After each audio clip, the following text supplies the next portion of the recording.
You put on clothes this morning without thinking about it. You probably did it before you were fully awake. It took less than 3 minutes. It felt like nothing. But that simple act connects you to one of the most debated mysteries in all of human evolution. Because here is the thing. Your body did not need clothes for most of its existence. For millions of years, your ancestors walked this planet completely bare. And then something changed. Something shifted so dramatically that today, a human being who walks outside without clothing is considered strange, even dangerous. The question is not just when it happened, the question is why. And the real answer is far stranger than you think. Start with what seems obvious. You might assume early humans started wearing animal skins to stay warm. It seems logical. Ice Age, cold weather, fur equals survival. But this explanation has a serious problem. Modern humans have been around for roughly 300,000 years. The earliest evidence of clothing tools, small bone needles, hide scrapers, only dates back about 120,000 years at most. And some researchers push the earliest widespread clothing use even later than that. So what were your ancestors doing for the first 180,000 years? The answer, according to paleoanthropologist Ian Gilligan at the University of Sydney, is more nuanced than cold weather alone. Gilligan spent years studying the thermal properties of prehistoric clothing and concluded that early humans likely used simple plant fibers or animal hides as occasional thermal insulation long before they developed the tools to stitch full garments. But critically, he argues that the real explosion of clothing technology coincided not just with cold, but with extreme cold, with glacial periods that pushed temperatures so far beyond anything the human body could adapt to that survival demanded innovation. In other words, your body could handle cold. It had to be catastrophic cold before clothing became necessary. But here is where the story gets complicated, because cold alone still does not explain everything. Researchers have another clue. Lice! Yes, lice! In 2003, geneticist Mark Stoneking at the Max Planck Institute for Evolutionary Anthropology published a landmark study comparing human head lice to human body lice. Here is what makes this significant. Body lice only live in clothing. They evolved specifically to cling to fabric, not skin. That means body lice could not have existed before humans started wearing clothes. By sequencing the DNA of both types of lice and calculating when they diverged from a common ancestor, Stoneking and his team estimated that body lice emerged somewhere between 72,000 and 42,000 years ago. That window is striking. It overlaps almost perfectly with the period when modern humans were migrating out of Africa, moving into colder climates in Europe and Asia where clothing would have been essential for survival.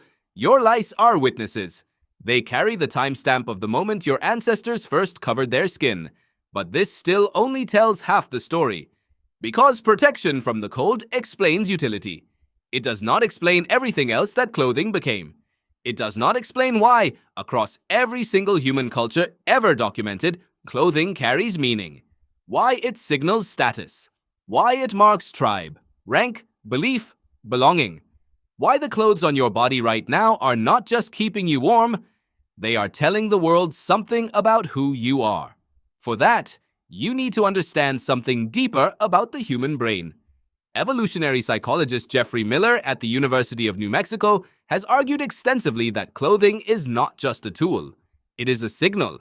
Humans are intensely social creatures. Your ancestors lived in small bands where reputation was everything, where being seen as strong, healthy, skilled, and trustworthy could mean the difference between being included in the group or being cast out of it. Clothing, Miller argues, became one of the earliest forms of what evolutionary biologists call costly signaling, a visible, effortful display that communicates something real about the person wearing it.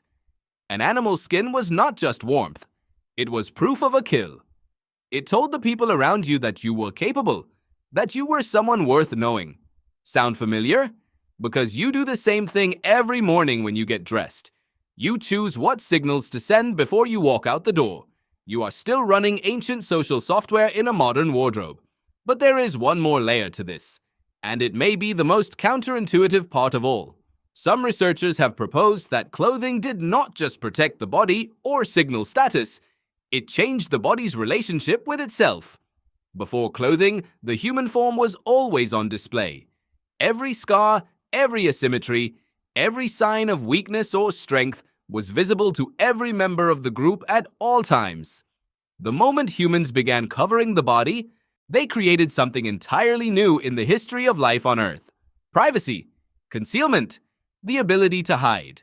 That shift had enormous consequences. It changed the dynamics of sexual selection. It created the concept of modesty, which then created the concept of transgression. It built an entire architecture of social meaning around what is shown and what is hidden. Think about that for a moment. The concept of secrets, psychological, social, even intimate, may trace its roots directly back to the first time one of your ancestors wrapped an animal's skin around their shoulders and chose what to reveal.